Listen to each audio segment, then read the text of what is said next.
You can get pregnant from I can't say pre-com, sorry. Sorry. Having sex during menstruation is harmful. It's a myth. All contraceptives protect against sexually transmitted infections. That's a myth. Most couples have the same amount of sex throughout their marriage. That's a myth. You can get pregnant from pre-com. Yes, you can. That's a fact. Okay. Sexual desire decreases with age for both men and women. That's a myth. Open communication about sex health improves relationships. Yes. That's a fact. Men think about sex every 7 seconds. 7 seconds. I think that's a myth. Or maybe we should ask a man. You cannot contract an STI from oral sex. That's false. You can contract. Losing weight can improve sexual health and performance. That's a fact. Women have a higher sex drive than men. The woman in me wants to say that's a myth, but it could be a fact. It could be. Why do you say it could be? It depends on who. So it could be the other way around as well. Yeah, Right? it depends on the population group and stuff like that. All right. I just have 5 more. A person can have multiple orgasms in a single sexual encounter. Yes. Is it the same for both genders? No, it's not. Okay. So I was at a conference recently and we were told it has to be ratio 3-1. And we're all joking, like the lady should be 3, then the guy has 1. That's interesting. Using 2 condoms at once offers better protection. No. Okay. Sex during pregnancy is unsafe for most couples. It's safe. You can tell if someone has an STI just by looking at them. I wish it was true. But maybe, yes, you can tell sometimes if they have the stuff, what do we call it? The sore. The sore, they're okay. It might be a point. Okay. But you cannot diagnose. But that's not the only... they may have it and not have an STI. Yes. So Kegel, I think it's Kegel or is it Kegel? I don't know how it's pronounced. Exercises are only beneficial for women. No. Okay, how is that beneficial for men though? It's pelvic floor, right? Okay. So it's pelvic. To me, all exercises are good and beneficial to people, but yes, it's more for women because it has to do with the pelvic. Okay, and then the men derive more pleasure because it's firmer. No judgment here, just a friendly ear. Tune in every day, bring your worries near. Life couch show, let the heartbeats flow. With AD, we heal and grow. Life on the couch with AD. Talk it all out, set your mind free. Life on the couch, stories we share. Hi everyone and welcome to Life Couch with Fady. Here we talk about things that happen to the everyday people. We talk about experiences and we talk about life issues. These things that people usually do not want to talk about. We do this with the aim that someone out there is able to relate or able to learn 1 or 2 things and understand that whatever it is they're going through in life, there is always light at the end of the tunnel. And today, I have an intelligent, beautiful guest, award-winning, TEDx speaking person with me here, and we'll be talking about sex health conversations in relationships. Now, did you know that 50% of couples are comfortable to discuss sex issues or sex matters with themselves, where only 30% of them actually talk about it? We know some of these conversations are uncomfortable and people usually are not prepared to talk about this. Like, maybe during marriage counseling or things like that. And we have, I have heard of stories of marriages that break up because of sex. So it is important, right? It really is important. And I will go ahead to introduce the guest that I have here. Her name is Dr. Yemz Adeyemi. Thank you for having me. Thank you so much for saying yes. We do not take your time for granted. We appreciate your presence. So, the ball is in your court. Please introduce yourself. I think you started, but yeah, so I love being called Dr. Yemz. I don't call my full name. Your full name. Okay. Yeah. So I'm a public health physician, and also a couple of awards. One of it was the 2021 Brooks UK award for journalism, because I have 2 books published Wow. on sexual health. One for a younger generation, which touches on puberty and sex ed in that age group. Nice. And then I have another one which is for parents, and it's really to help parents talk about sex with their Do children. we have these books on Amazon? No, so we're revising it right now, and I'm trying to get a Canadian context to the book. Okay. So the first one is right now in the bookshelf, but the second one, the one for parents, is being reviewed right now, and hopefully Nice. next year Nice. I'll update you and say it's Alright, ready. Sounds to good. go. Well, whenever it's ready, I can update it and just include it. Okay. Yeah, Sounds and good. also I was one of my team anyways. Mhm. We did the Flow game, which is the first West African board game that touches on menstruation, menstrual health, nice. and all of that. I've never heard about that. Yeah, so that was 3 years ago. Okay. And we go to schools. We run the Brave Boys and Brave Girls Club, where we talk Nice. about all things sexual health. Right. Right. What's the target audience for that one? So it's senior secondary school. Okay. So because there's a lot of conversation around really big topics. We talk about consent as well. Talk about Nice. sexual assault and all of those things. Nice. Yeah. That's good initiative. So all these things were done in the UK, I believe, or UK. Nigeria. So I did a lot of the initiatives in the UK and then Nigeria as well. Nice. Went back home, did my housemanship, did my residency before moving here. Okay. So do you plan to bring those things here? I'm hoping to. Just making sure that I get the this is a different Things, right? Yeah. audience. So making sure that I'm able to connect with the audience, not just from a educational, but also cultural and also EDI lens as well. Nice. That's if you need me, I'm here for anything you want to do, whatever. I believe in supporting each other. I believe in, because usually you need to have a team of people. Sometimes if you want to do great, I agree. doing it alone is tough. Anyways, so my first question here, we will talk about the importance of communication. Why is communication considered the cornerstone of a healthy sexual relationship? And if you want to maybe backtrack that a little bit, I don't know, to provide some context before you answer that, then that's fine as well.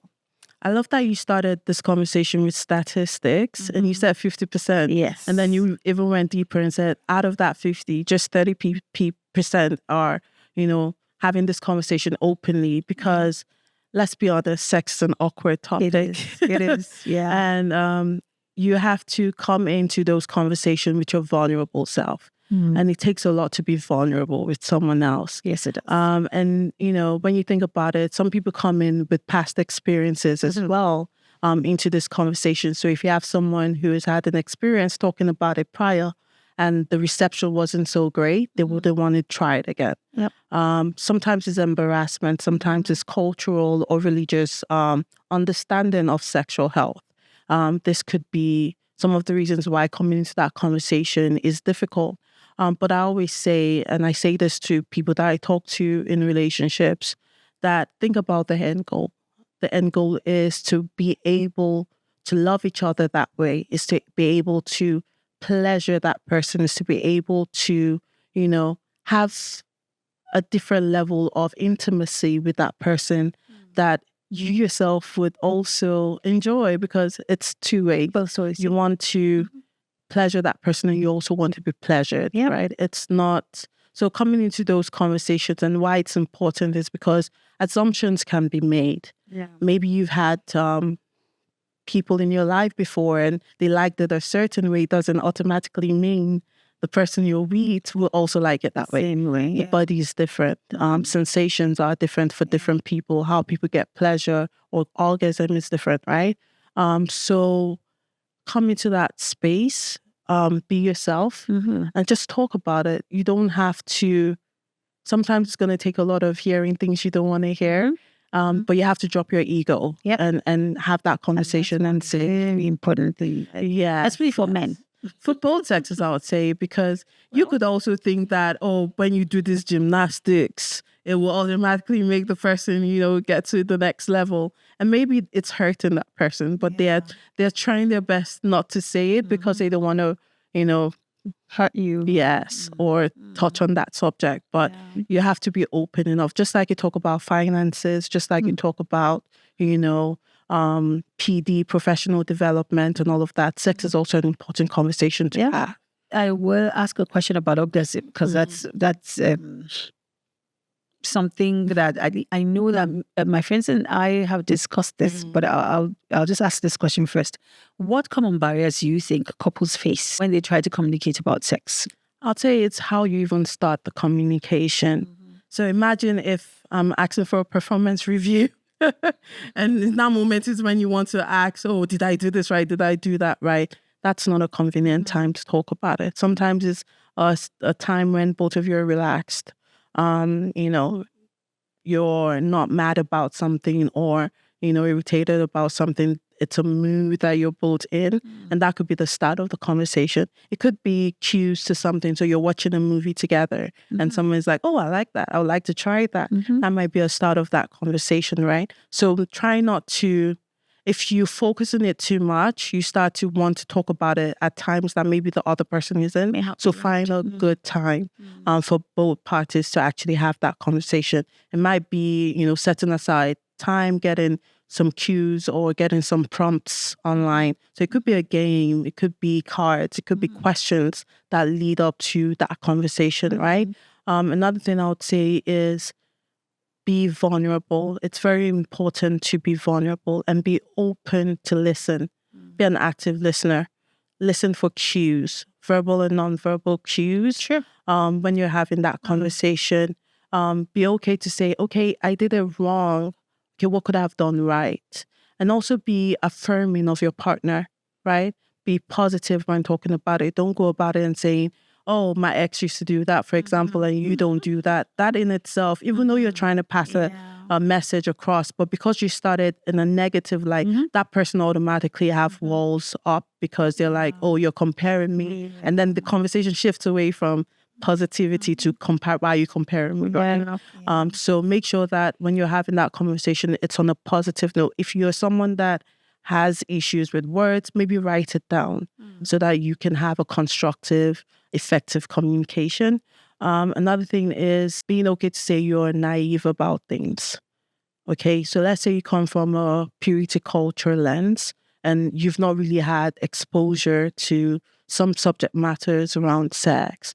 Be open enough to say, I don't know it. Can you tell me more? Can I go find out more about it before saying yes or no to whatever you're offering or whatever you're saying? So it's kind of that place where you coming to a place where you understand, I want to be my best self for my partner, and I also want my partner to be their best self for me. Something that stands out is, being able to say, can I go find out about this before we actually try, rather than just say yes and then have a bad experience. I'll probably get PTSD from that and then, run away from this person. What are some non-verbal cues a person could, because some of us don't know anything. So what are some non-verbal cues you could get? Because communication is key. So I'll say non-verbal cues. I'll give an example during the act. Okay. So you might do something and you see the way the body reacts to that. So, and it shows pleasure or it shows, not for me. But if you're so caught up in trying to pleasure yourself, you don't take note of those things, right? But if you go into that place saying, I'm not just about myself, I want to understand what my partner, is interested in, especially for a partner who doesn't know how to say these things because they've never experienced it, right? It's also taking those notes and saying, oh, when I do this, they respond this way. And it could even be from just peck on the neck or, going for their erotic spots and seeing how they respond to that.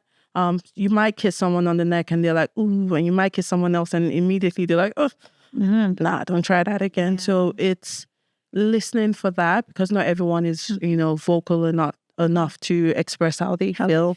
It might also be the foreplay before sex. And when I say foreplay, I don't mean what we might think. It might be your partner loves it when you wash the dishes, and that in itself is intimacy, already getting them into that moment of, or you do something and they get excited. So it's knowing also when they're ready for it and when they're not so ready for it. And sometimes you might think they're not ready for it, and then you ask and they're like, oh no, I'm totally open for it. Just give me about an hour or two to do this or to do that, right? So it's you never get it right at once. It's a process, but you have to be intentional to want to say, okay, I want to know more. I'm invested in loving this person enough to want to know more and learn some more. Yeah, something I pick from there is not going into the act with the aim of myself.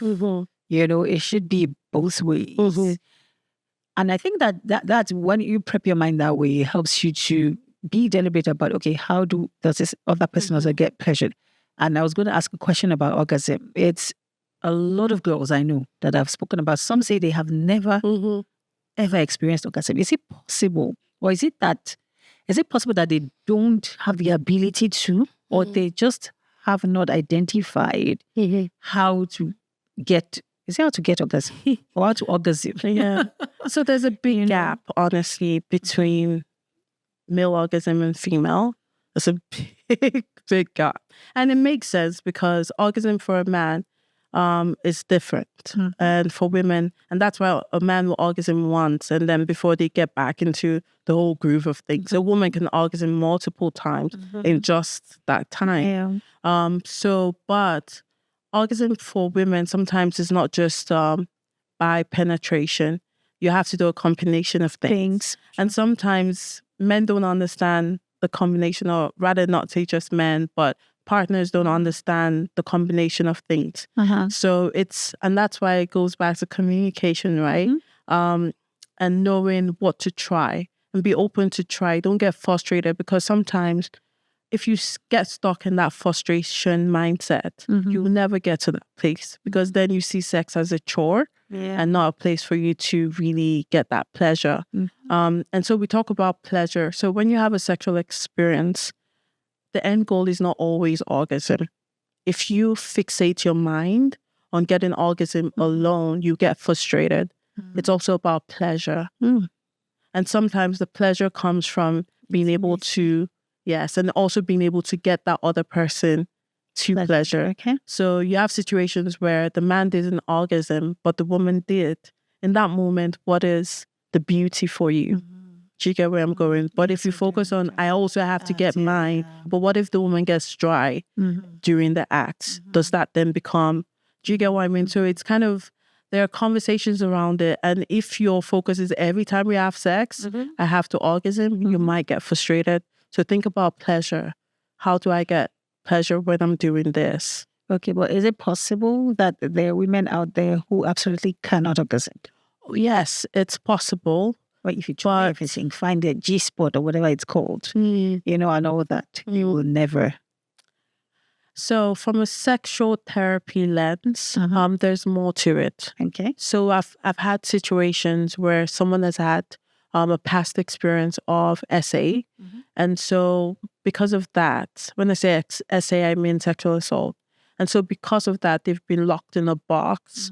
So they don't see pleasure in sexual experiences. So they never would get there until they deal with that burden. Do you get what I mean? Or that situation, some trauma. So there are different reasons. So I never come into a situation and say someone never experienced something. I always want to ask, let's take it back. Let's find out what your understanding of sex is. If you see sex as just for reproduction, that's all you see. So it's a bigger conversation before you just say right out, no, you're never going to experience something. Okay. And then you think about someone who has vaginismus, for example, there's a whole conversation there, because for them, it's automatic pain. So you have to take away the pain mindset before you talk about pleasure with that person. Do you get what I mean? So I just heard about that. I think we were having a conversation. I said I just watched it in a movie. I'd never heard about that before. So do people get healed from that? It could get better. Okay. So it depends on the degree of it. So sometimes there's conversations. There you have to understand: is it all penetrations that lead this person to spasm? Is there size that And there's a whole therapeutic process about it, to a place where they start to find pleasure, instead of just pain. They don't. So when I use the word cure, it's different for different individuals. And it takes a lot of process for some people, depending on the degree or the gravity of it. So it's a whole big conversation, to be honest. What are ways that you think couples can explore new experiences together? Because sometimes I've heard stories of people, maybe 10 years of marriage, they no longer want to have sex with their spouses. That attraction maybe no longer is there. Sometimes I'm like, okay, in the beginning, how was it? If it was really, back to back kind of thing. So what happened? Life happens, the body happens, hormones happen, health situations happen, right? So when people talk about, I'm like, you cannot have the same level all the time. Stresses of life will come. Children will come into the mix. I'll say, if someone gets diagnosed with something like, diabetes, hypertension, medications can play a role. Pregnancy plays a role. Hormones play a role. How you see yourself as well, body changing, plays a role. So it's like a whole lot of things. So how do you think these people can find ways to explore new, experiences together? It goes back to communication, and I love that we started this conversation with that, because that is it. Being able to express when things are there's a disconnect. Sometimes people kind of brush the disconnect under the rug, and they're like, "Oh, it'll be okay." And then 1 week goes by, 2 weeks go, and then becomes 3 years, and then it becomes a year and more. And so then you start to ask that question of what really happened. And it's not that they don't find their partner, attractive or they're cheating or something like that. It's just that, life happens, and we just carried on with whatever was going on in the time. So, and then you think about hormones and how that affects sex drive and wanting stuff. But at the same time, you cannot do the same thing over and over again and not get bored. So sometimes it's having a conversation around, how do we spice this up? Talk about fantasies. Talk about, things you can try. For example, you can try role playing, right? And maybe that is it. Or go to a different place, a different location where it takes away from the current environment that is stressing you. And maybe that's the ignition to that flame, that fire. But you have to be intentional. You have to ask those questions. You have to want to know. You have to be uncomfortable with the current situation and say, okay, what do we need help? Do we need to, try different ways and stuff like that? But if you don't, and resentment is another thing. If you're resenting someone over other issues, it would come into play. When it comes to sex, it would find its way there, where you're just not. Okay. Are there any tools out there people can? I know someone like you, people can consult you, right? Yeah. If they have issues. But are there other tools? I know some people use pornography. I'm not sure how healthy that is, because there's risk of addiction. Not necessarily addiction, but pornography, you have to remember, it's people it's scripted. It's not real life. They amplify things that are not emotions. It's pretty much like, someone's playing out or drawing out their own fantasies in. So it's not healthy. So to me, I wouldn't advise that. Okay. But I can say that, you could start small. If you go on Amazon or eBay, you can get erotic cards where it's almost like you play a card, there's a question or there's a position, and you say, let's try it. Even if you don't get it, but the fact that the two of you were willing to try, it's a conversation where you start to laugh about it, and you start to say, okay, that your leg went this way, and there's a conversation, and then it starts that conversation around, okay, maybe if we had done it this way, but do you see what I mean? There's a conversation starting there. So there are different things. I mean, also being open enough to you can go on YouTube. YouTube is a very wonderful place with the different contents in there. And you could just type sexual conversations among couples and you can see people say things about theirs and you're like, oh, I can relate to that. Maybe, Try it. but it gets to a situation where you have to go to a professional and then you have to recognize when that time is. Something else I think that I've heard a lot about this as well, where partners find out that they don't have, their libidos don't match or their sexual desires are, there's 100 and there's a 0. How do you address this? So the thing with me and libido is, even if you think yours is high now and that other person is low, I'm sure as you go along life, you either balance out or someone goes up and then another person goes down. And again, back to what I said, life happens. So you could have someone who has a high sex drive and then they gave birth. And then during that postpartum period, their sex drive drops. Do you get what I mean? Or during pregnancy, they're just not into it. Or you have a situation where someone falls ill and then that affects their sex drive. So I always say to people, the fact that you recognize that the both of you are in matching in some way is room for improvement. So it's now figuring out what compromises are and what that could look like. I've met people who at first they're not usually the ones to initiate because it's not necessarily because they don't have a sex drive. It's because they are not cultured or they don't have that understanding on how to initiate. So say, for example, a lot of African women might not initiate sex because the way it's been talked about, it's almost like the man has to be the one to initiate it. So even when they are like, they will give cues, but not necessarily say, okay, I want time to go. This is what I want. So in that moment, you might then initiate and then the woman but to you, it almost looks like this person doesn't have a drive because you're not the ones always asking for it, but it doesn't necessarily mean that.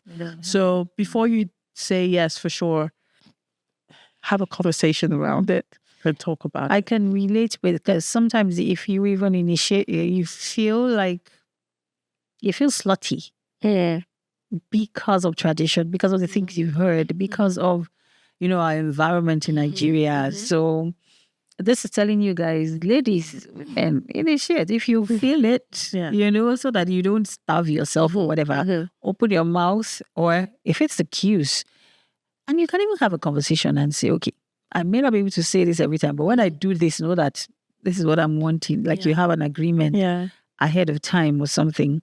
So what are some practical tips for initiating difficult conversations about sex? You have to sometimes go right head on and say, hey, we need to talk about this. This is not where I thought we would be, right? We need to talk about it and then decide if it's right there you want to talk about it or set aside time to talk about it. And I say this especially with couples who have kids because you have so many things going on and the kids are always in your face and wanting your attention. Sometimes that conversation seems to be something you talk about last. You talk about every other thing. How do we make sure the budget is aligning? How do we make sure that we've gotten the kids' supplies? Talk about every other thing, and then that seems to be a conversation you don't touch on. And so it becomes a duty rather than enjoyment or pleasure. So sometimes you might have to, we need to talk about this. This has been going on for way too long. We talk about it. Another way is, like I said, back to those prompts. So you could have a games night and it's a sexual thing and say, oh, this games night this is what we're doing in this games night. And so it might be that. It might be, question and Q&As. And maybe going back to some experiences. Oh, did you like it when I did that? What did that do for you? What would you like me to do more of? It really depends on your partner. I don't know your partner like you do. And so if they're the type of people that, after sex, they like to cuddle and have conversations, that might be your way of building intimacy enough to know more and talk about some other stuff, right? So it's kind of find that tempo, but you have to be intentional and say, this is what we need to do for this aspect of our relationship to flourish. And what I see basically is communication, being vulnerable enough to be honest about this. Like, cause, and I'm speaking out of experience, like you don't have a good experience and you're just like, you know, you don't want to hurt the other person. And anyways, so how can you, and I can still say maybe, I know it's easy to say be vulnerable, talk about this, do this. How can women especially get to that point where they can, you know, be vulnerable? I know you've said it, be vulnerable, be this, but how can you do it? We are not. Most women are not. And then you feel like if you talk about this, maybe number one, he might feel bad. And then focusing on women a little bit, because most times men get the pleasure. Women don't. I'm not saying it doesn't happen the other way around, but so how can we build ourselves to where we are okay to speak about this? We don't feel ashamed or slutty or, you know, to say, no, this is what, I'm not getting what I want to, this is what I want you to do. You know, most women just accept what they get. And, you know, so I'll give you an example. So I'm not vulnerable in the workplace. And that's because of my understanding of trauma from being a Black person and all of that stuff. And I remember during one of the leadership meetings where it was just a casual one. And they were like, what are some of the things that, and I said it in that meeting, being vulnerable with this group. And after saying that, one of the counselors there was like, Yemz, do you want to read a book on vulnerability? And I was like, maybe. And then she gave me the book and I went to read it. And I learned my understanding of vulnerability was wrong. all right. So it was an eye-opening experience for me where I started to read and understand what vulnerability actually is. Okay. And so it might be that. It might be starting from there. Before you even get to a vulnerable space to talk about sex, maybe look at how vulnerability is to you from a general perspective, and then learn tools to helping you understand how to be vulnerable without feeling like, I'll say in pigeon see finish, because sometimes that's where the fear is, where you're like, I don't want someone to take my vulnerability and use it against me, or sometimes that might be your mindset and where you're coming from. So another could be actually before going into couples sexual therapy, maybe you go through it first, and where you're able to have those conversations and open up. And if you're able to open up there, it might translate to how you then learn the language of opening up to your partner. So sometimes it's just taking the first step. It's good that you identify that, okay, I'm not vulnerable. I might be facing some stuff around this vulnerability as, you know, as a whole. Maybe then start taking steps towards that and then see how it reflects into that communication. And you learn as well how you communicate. A lot of us think we know how to communicate, but when you really go down into the deep of communication, you realize It's difficult. you don't know how to say what you want to say in an effective manner. So it also could be that. So talking about professional help, at what point do you think a couple should seek professional help? Because these things creep on you, right? It just happens gradually, and then next thing you find that maybe the person you're living with is now like your brother, you know, and whether you like it or, you know, it just erodes away gradually and then you lose it totally. At what point should a couple seek professional help?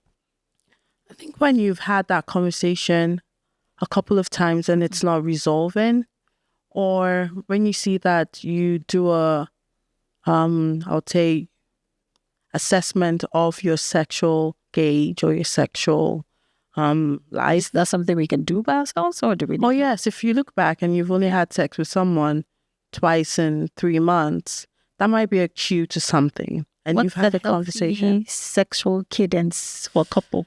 Honestly, I would say as often as you can. There's no like big number. I think when I think about it, maybe, Twice a day, is that too much? if you've got time, there might be some days of the week where you have time and you seem to just cannot get enough of each other. That's okay to have it 2-3 times, but it's also okay if it's once a week. But it's about, as much as it's about quantity, it's also about quality. Sure. It's about how you feel afterwards. right? If there's a disconnect, but you're having it more than once, there's a problem. So it's multiple things, but you know how things have been. So for a couple who's had vaginismus, they've not even gotten to a stage of pleasure.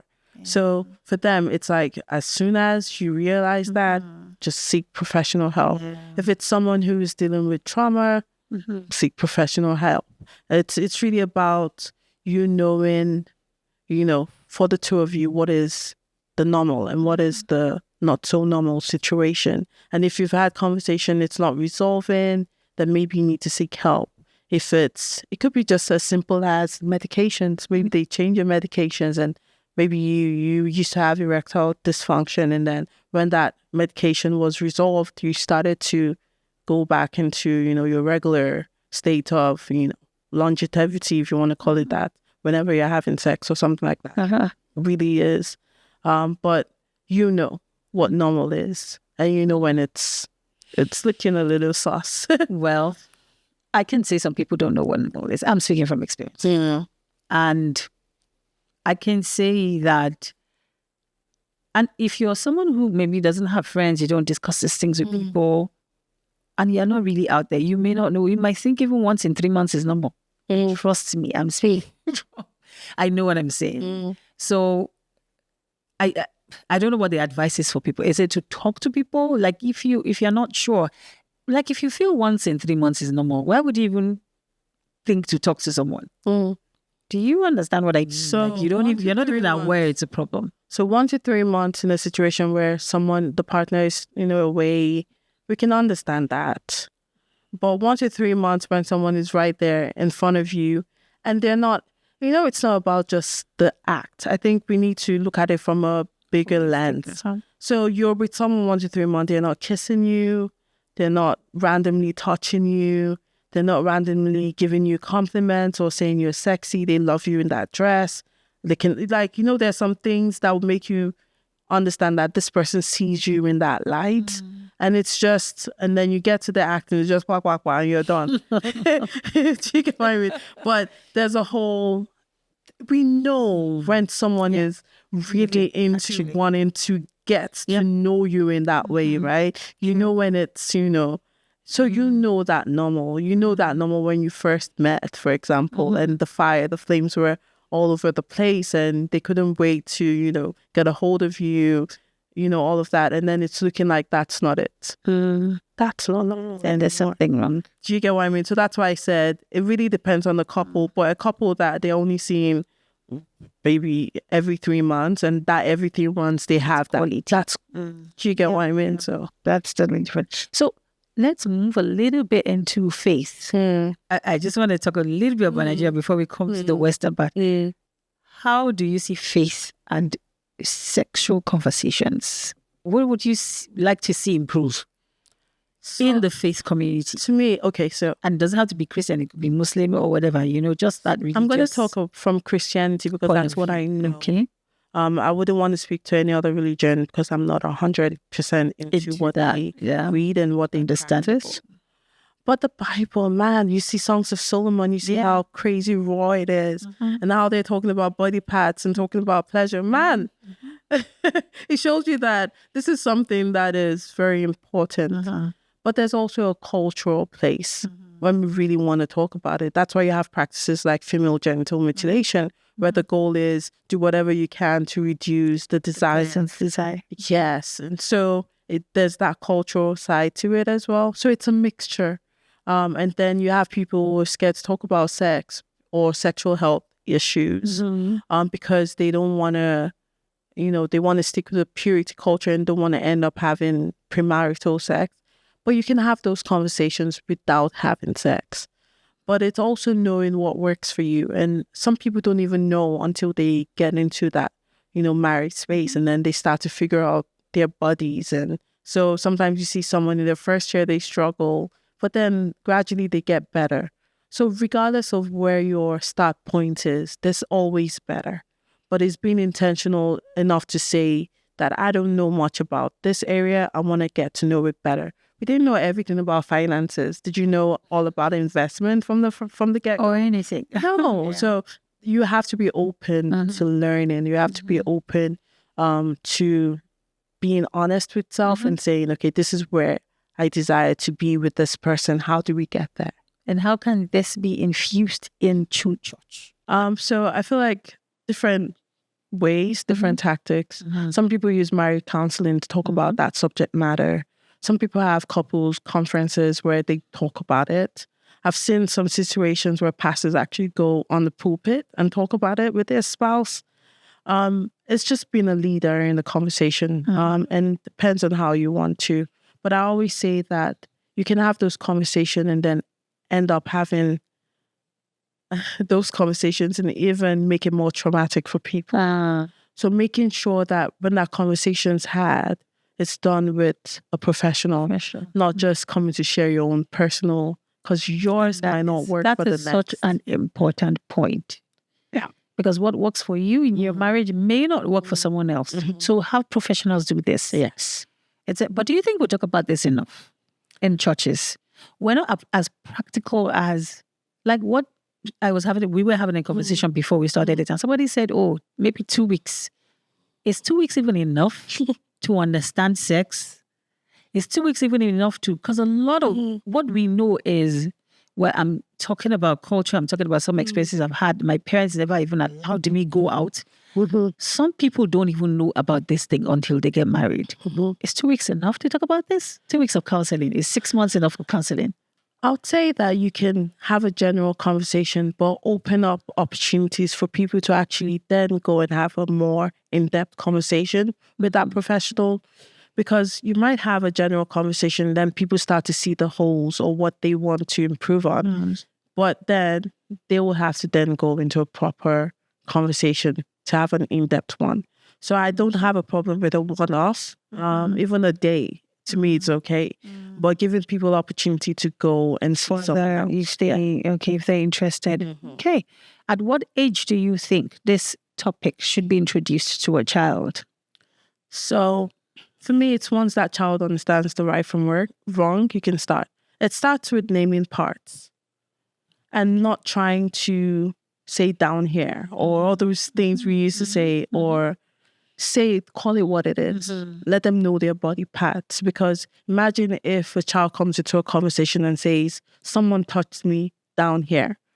You still be asking where. But if they say this exact body part, you know where and what went wrong, right? Yeah. So let them know consent, and you can teach them in a non-sexual way as well. So ask for permission before you hug someone. Yeah. Or if you don't like something, say it.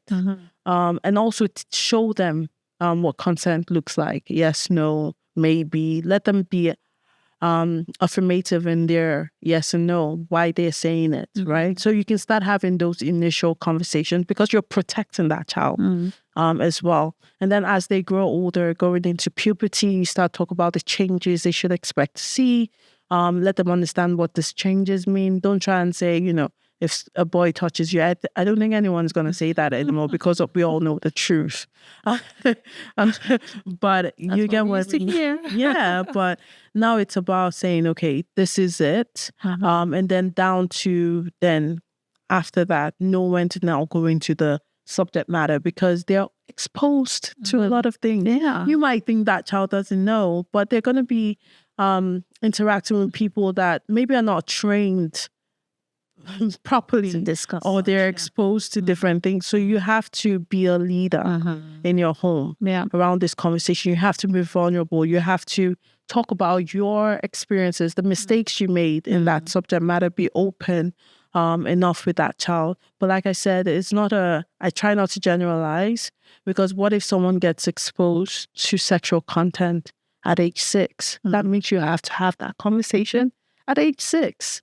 Because that person has been exposed to it. But at least start with, once that child is knowledgeable, let them know yes, no. Let them know who is allowed to, take them to the bathroom, who is allowed to do what. Let them know the difference between father and mother, the uncles and stuff. Do you get what I mean? So, and then let them know their body parts. Okay, that's interesting. Please begin to talk to your kids. Like you said, you just made an important point.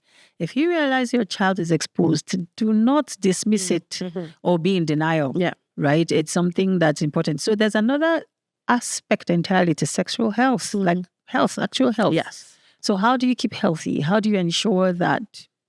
What is the other, like what are the things to look out for with respect to health?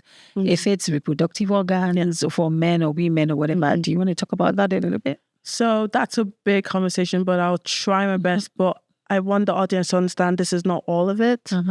So whatever I say now, there's more.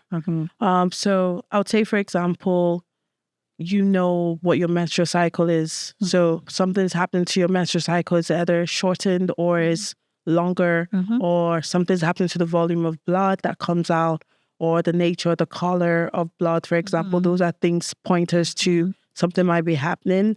Your discharge, for example, what is the color? Is it clear? Is it yellow? Is it looking like cottage cheese? Are you having different sensations, itchiness or redness or whatever? These are pointers to something happening. And then for the men as well, what is that for you? Are you noticing skin tags, itchiness or sores or all of those things? They're pointers to something happening. Hormonal things as well. So, for example, you're having milk come out of your breast when you're not breastfeeding. That's a pointer to something happening in the hormonal sense of things. Or, it could be a pointer to other things. Let's say if you're gaining weight, not the way you should. You're trying your best, but you just need to just, gaining weight, or you're seeing hair patterns in places that are not usual. So these are some of the pointers to maybe something is happening. But until you go for that check. And I also say that try to also do regular checkups. So sexual health, I would say STI testing, so sexually transmitted infection. Testing, do your HIV test regularly. Even if you have just one partner, I'll still say check yourself, because at the end of the day, there's some STIs that, might not show. You might not see any signs and symptoms until it really isn't great. And also for someone who's older and you've reached menopause and then all of a sudden you start bleeding, that might be a sign of cervical cancer. So I always say, once you start having sex, please do your pap smear. Check so that if there's anything wrong with the cells of the cervix, they can quickly reverse it. How many? Once in 3 years, is it? So, So I'll just explain it. It starts with the age at which you start doing your pap smear. We're kind of lucky we're in a country where it's offered, but if back home, it's not something people really hear about. So I say, if you hear about it, just start doing it. But then you think about cost of having it done compared to here where it's free. It's free. So as often, I always say back home, as often as you can, please do it. Just taking into account the financial burden of having it done. But I would say once you do that, there's also the opportunity to get vaccinated against HPV. Here, there's also that age group. So once you fall into the age group, they'll do the testing and they'll give you the vaccines. You have to have it between 2 to 3 times, depending on your age at start.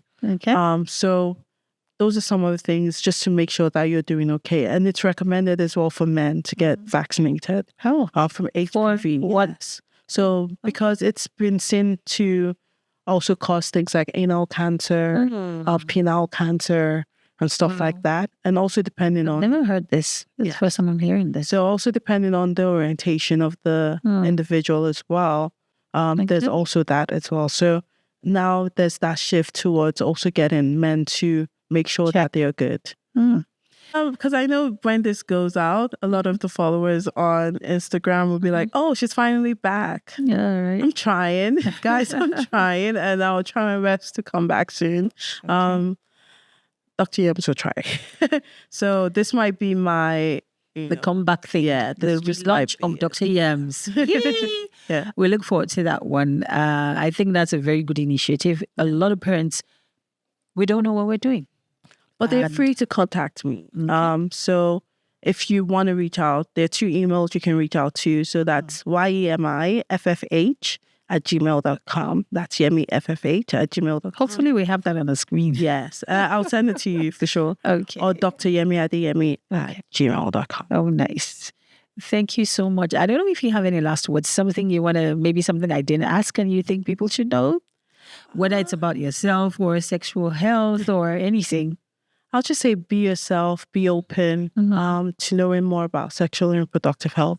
It's not that of an awkward conversation. It might be at the start, but the more you have that conversation, the more you know more, the more you get comfortable around that subject matter. And if you're comfortable with it, you'll be able to talk to your child about it because you're comfortable. Sure. I'm just encouraging everyone to be open, to know more. And with kids, if you start early, to them, it's almost nothing, right? It's not awkward for them. And that's an easy way to learn. And with that, I will say thank you so much, Dr. Yemz. I'll be calling you now. Thank you so much. We appreciate you taking out time on this day, which is Thanksgiving, to come spend time with us. We appreciate it. We don't take you for granted. Thank you for having me. And thank you so much for sticking with us for this long. I hope you have been able to learn 1 or 2 things. When you have sexual issues, it's not the end of the world. There's always a way out. Sometimes it's even being aware, accepting that you have the issue. Because sometimes people are in denial, right? And then you can do something about it. And we will see. Thank you so much on that note. Until next time on Life Couch with Feidi, we want to say bye. Ensure you like, subscribe, share, add your comment. We want to hear from you. Take care. Bye.